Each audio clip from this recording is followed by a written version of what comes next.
Within the United States, there are 3 active supervolcanoes.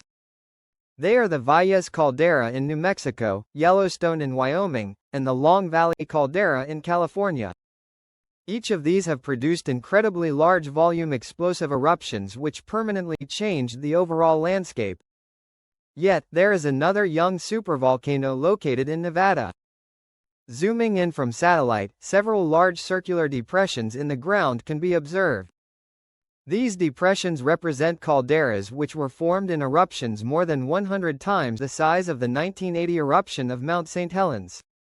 Large volume magma chambers were partially emptied by these eruptions, causing wide swaths of land to collapse downwards like a sinkhole to form a caldera.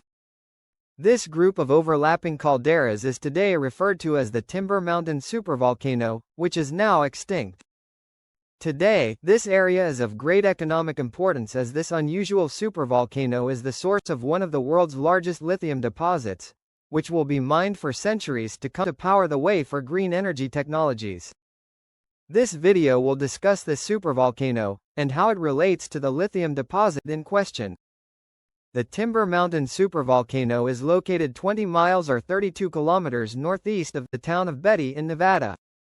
It contains 3 complexes of calderas which correspond to different eras of activity of the overall supervolcano. The Timber Mountain supervolcano began forming 15.5 million years ago, when a large volume of magma intruded into the crust. Although exactly what fed this magma is unknown, it seeped into the crust along a series of cracks since the overall landscape was being spread apart to the east and west. Then, over hundreds of thousands of years, it built up in the underlying crust. During this time, the magma became more silica-rich as it leached material from the surrounding crust. Then, 15.25 million years ago, a massive eruption began on the surface. As a large amount of molten rock and ash was expelled high into the atmosphere, pyroclastic flows raced across the surrounding landscape, traveling more than 50 miles or 80 kilometers before they stopped. In total, 360 cubic kilometers of tephra was ejected, which is more than double the amount produced from the 1815 eruption of Mount Tambora, which caused the year without a summer. The caldera from this first eruption has not been found, as any prominent evidence of it has been destroyed by more recent eruptions. The first major still intact caldera to form was the Grouse Canyon caldera, formed by an eruption 13.7 million years ago which ejected 210 cubic kilometers of volcanic rock. Over the next 1 million years, more large explosive eruptions occurred, which deposited thick beds of volcanic ash known as tuff.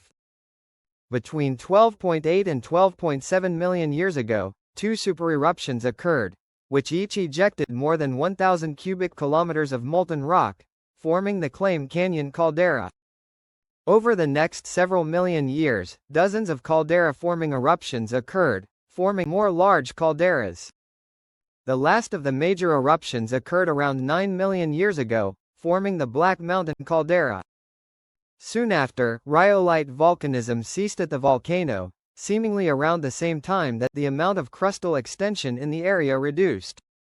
Since then, the cracks in the crust created by prior caldera-forming eruptions has allowed small batches of magma to intrude into the crust and erupt via a path of least resistance. This magma had a low silica content, and created a series of dark black-colored basalt lava flows which produced cinder cones, shield volcanoes, and mesas. One of these features, called the Buckboard Mesa, formed 2.5 million years ago. Scattered volcanic eruptions continued until 80,000 years ago, forming the Lathrop Wells cinder cone, shown here.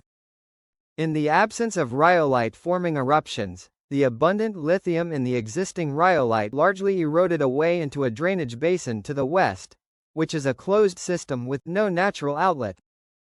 This lithium traveled west more than 50 kilometers into a low-salt flat referred to as Sacrobatus Flat. Numerous younger basalts which are rich in carbonate minerals also eroded to the west. In high pH water, the carbonates combined with the lithium to form a vast amount of valuable lithium carbonate.